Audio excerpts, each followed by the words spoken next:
You can really see the dust on, especially number two's car, which was kind of dusty to begin with. My pickup looks just as bad now. So is the truck. You know, dust and ash. We can't see it in the air, but it's here. Everything barn roof. You know, it looks more tan than gray, and that's supposed to be gray. I think that's one reason a lot of the trees look the wrong color too. It is 12:30, September 9th. The wind can't make up its mind what it's doing. That little patch of smoke up there that covers most of the screen is over 2,000 acres now. Of course, the fire over there, it's now, well, let's see, to give you an idea, it's roughly 15 miles straight that way is where it started.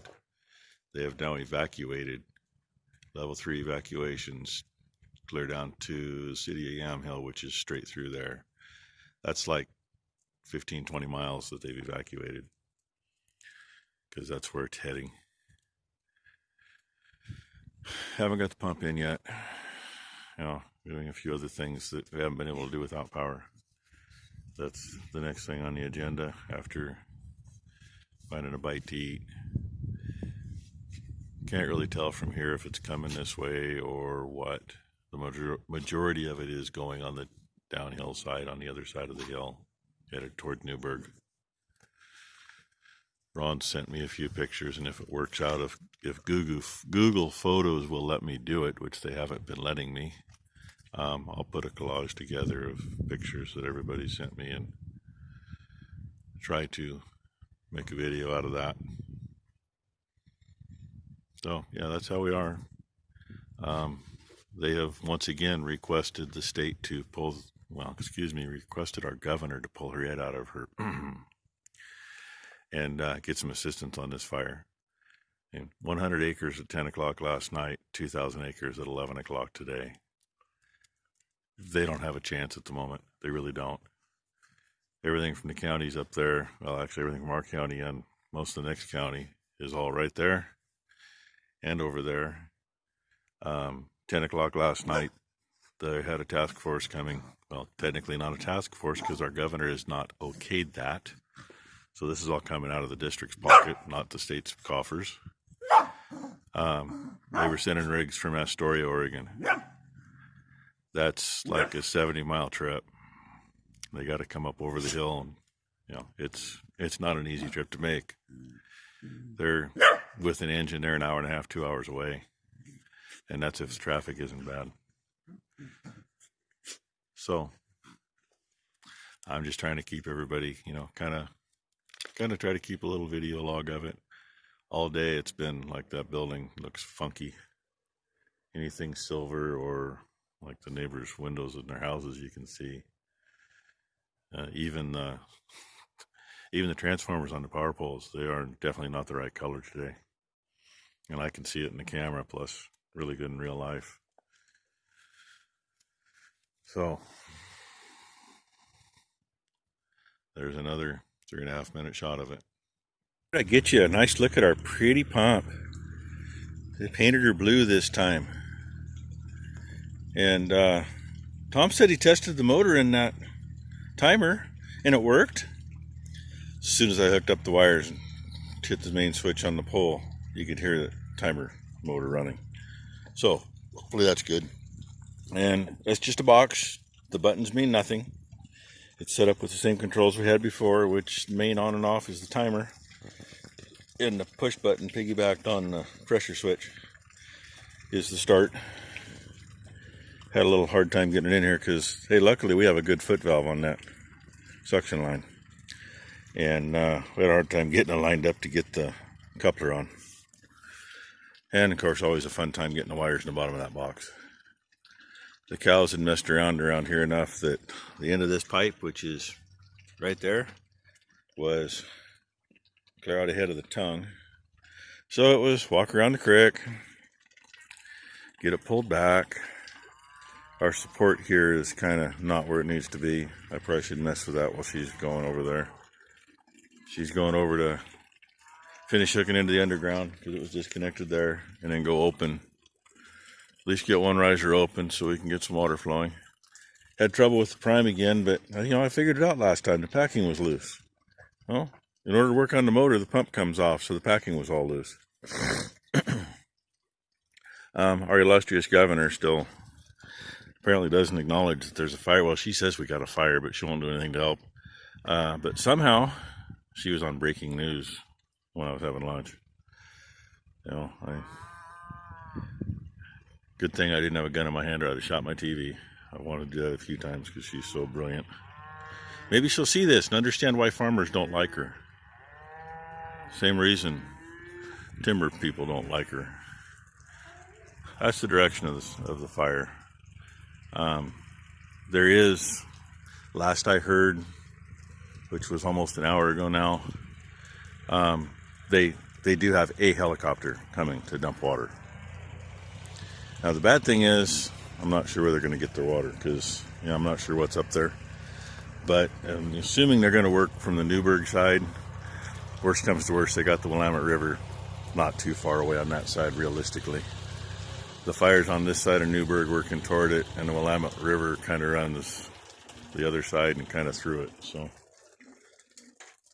they should have it made.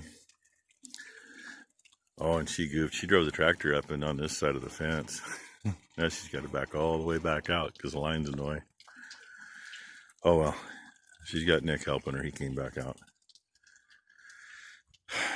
These cows can't lock them in, so they're not locked in. The other cows are locked in, so we don't have to stop coming in and out. And there's a guy who summers some cattle up on Buckhaven, which is kind of north edge of the fire. He's been zipping by here all day with his gooseneck trailer hauling cattle off. And the one road that runs up into the fire, Jakewith Road, runs from Highway 219 and comes back around actually to Noogiebauer, which is the road that's just not even a quarter mile from where I'm standing. Goes up the hill. And they had so much trouble with sightseers that the cops are now up there. You better have an address that's on that road, or you better be a firefighter, or you're not going up there, period. Come on, people. Pull your head out of your ass. 30 years ago we had a couple sightseers and I had a cop right there with me, and I told him, I said, next time I come through, if they're in the way, I'm running them over. And he says, not a problem. And he offered to give them a ride in the back of his car and have their cars removed with a tow truck. And guess what? That solved the problem back then. But anymore, people aren't smart enough to figure that one out. Anyway, yeah, I had to throw a rant in. Here's what it looks like from here. Everything really looks just freaking dirty. I mean, dirtier than normal. And keep in mind, we just had the windstorm that blew the dust off almost everything. And you can't tell it. All the barn roofs look like there's a 1/4 inch of dirt laying on top of them. Get you a closer look at the big bale barn if you can see it in the picture. That's not supposed to be a brown color. And there is blue sky that way. I'm going to guess that's 15-20 miles north of us where the actual, who gets to look straight up and see it. And this is what we get to see. And it gets darker as you go. So anyway, I don't know if I repeated myself or not. If I did, tough shit. If I didn't, okay, I said it, so you got to hear something. Right now, as long as this thing works, I'd love to do just a lateral line across the south line, but I think we're gonna start on the west side, put it right against the fence and shoot as far as we can shoot. I don't want to water the neighbors, but if I soak what's there, especially with the cover that's on top of it, it'll help hold the moisture in there. And if something does happen, at least there'll be probably a 30 or 40 foot buffer where it'll slow down first. Still have not gotten up to get the disc down here. I really, I wish it was here. If it was here, I'd probably piss the neighbors off, because somebody would sit in that tractor and go back and forth out there until there's nothing but powder. Make a good fire line along that edge. I can't do much on the other side other than disc our own pasture up because trees and whatever else. You know, east side's still full of stumps and roots, and I don't need to take a tire out or rip a disc blade or something like that. So yeah, anyway, I'm sure I ranted long enough. Fingers crossed, and God willing, the fire will stay up on the hill as much as possible and it won't come this way. They are calling for more of our normal winds, which is a catch-22 because our normal wind is out of the southwest or out of the west. And okay, it's southwest of us. It's more south than it is west. So a normal wind should carry it across the ridge. It shouldn't bring it down. But if the wind's out of the south a little bit, it's going to bring it right here. And unfortunately, anymore, we're about the only ones with irrigation on the creek. Otherwise, you know, there could be a pretty good barrier. But this year, there's enough flowing over at our bridge, you know, kind of glancing and listening. There is no visible flow here, really. But there's enough flowing over at the bridge to at least run us for a couple days. And if I can keep things moving for a couple of days, that should. Sorry, I got a present for you. Canadian thistle. Take that, Canadians. Kidding, boys. You know I wouldn't kick you when you're down. Kick your thistles, though. I know probably tomorrow, as long as we keep the pump running, the creek's going to be running backwards. It's happened before. But it is just so freaking low right now. I mean, normally the wet line on both sides, you can kind of see, that's at least a foot higher than the level of the water now. That's where it usually is. And this stagnant crap, there's usually a little bit in there by those roots. And maybe a little bit by that. But it's the whole stretch of creek is that way. There's just nothing moving. So, alright, I'm going to try the pump because she said okay. We're going to make some water come out up there, I hope. Hey, on video, Rainy doesn't blend in. With your bare eyes, she almost blends in. It is 4 o'clock in the afternoon. The light is on. Hey, that means we have electricity. And yeah, I told you, I'm trying to keep you up on everything. The helicopter that was up there apparently had a oil pressure issue. Had to do an emergency landing. Then it gets better. This one we heard from Ron, who is right underneath that fire in Newburgh. Then there's another thing on part of social media where one of the helicopters that is working the fire out at Hag Lake, which they're now calling the power line fire. Say hi, Ben. Hi, I'm back. Had hydraulic pressure failure, but apparently they were right against the lake, so they ended up landing on the beach at the lake. So, you know, at least they had a good place to land. And I believe there was 3 helicopters working the power line fire, and they had the one up here. I don't know if they got another one up here yet or not. From here, the fresher smoke doesn't appear to be up as high now. They did expand part of the evacuation area. They've expanded it actually quite a ways that direction. But it's all on roads that connect right to where they're at, and all pretty much in a big canyon. If it gets into it, they're going to be in it. And she's just happy to be out scratching her back. I know I told you a little bit ago, well, a couple hours ago now, got the pump running. We actually got water out one end of the main line. Also had a little issue. Tom is hopefully going to come out this evening when he can get away from the shop. Oh, yeah, Ben grabbed the horse trailer on his way out just in case. I thought it was a fuse or maybe something else. Tom told me a couple things, so we checked a few things. Fuses are fine. Most of the things are fine. He's not sure what it is. but hopefully it's not the motor. It's something in the starter switches. So hopefully that's an easy fix when he gets here. Oh, now that I walk over here, now we can see some plumage.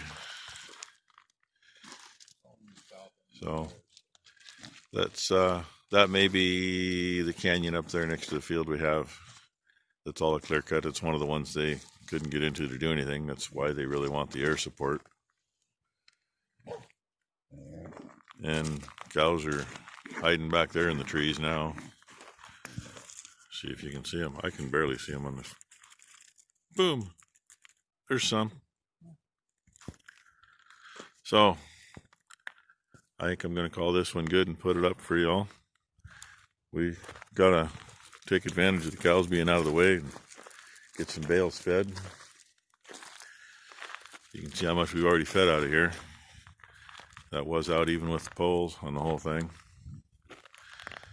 I'm debating, I mean, if they decide to, we're not even in a level 1 evacuation zone. The only thing in this direction is level 3, and say it's a half mile away. Kind of been debating on, do I swap trailers and go ahead and put a load on the flatbed just in case we got to get out so we got some feed?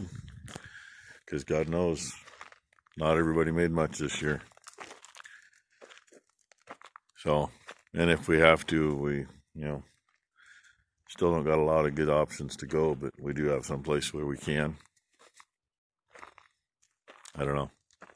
We will find out. So far, this fire's being unusual, but I'm not arguing with it. It is creeping downhill into Newburgh. It's not there yet, but the evacuation zone is literally right to the edge of town.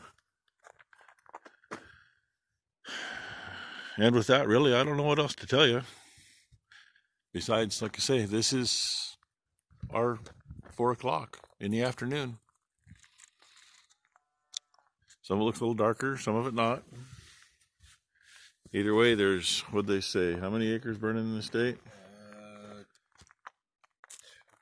Like 300 some thousand or something like that. Ah! Hi. Those hairs. Yeah, just a little bit. There's a lot of ground burning. And they said, yeah, they had 500 square miles. So you do the math. That's what the official thing was at noon-ish. So it's like 300. And as of noonish, the official word was basically No contained. they are all zero contained. The best one I've heard so far is actually the power line fire, as they're calling it now.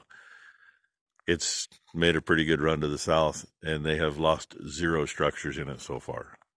I know the one up here on the hill, they lost 2 houses when it was still 100 acres, and they made mention in the news about a barn.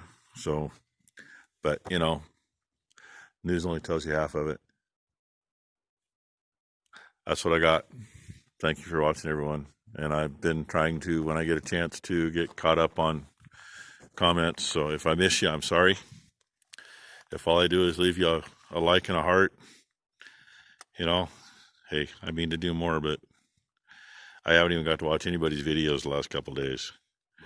I clicked on one last night just because he'd been texting me and it was there and my eyes were kind of open, and I, pretty much just said, yeah, I'm here. I'm glad you're getting some harvesting done,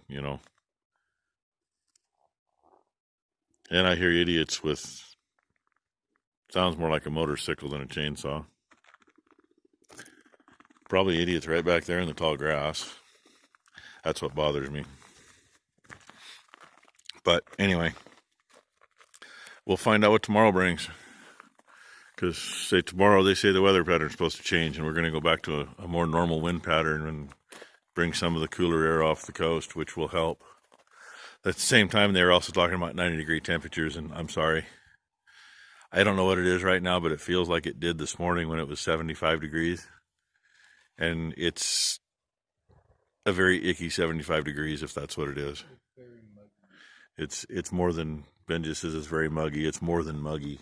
It's hard to breathe. And then, how much of that is the smoke that's here that we can't see. Like I said before, everything is turning colors, but you don't see it in the air, and you don't feel it when you breathe it, really. And really, only very rarely if we smelled any smoke, but how much of that is because we're in the middle of it and, you know, we've gotten used to it in the last few days. I don't know. I really don't, but How about your gun and shoot your neighbors back there? we're going to call it good with that. Thank you for watching. I appreciate everybody's comments and support.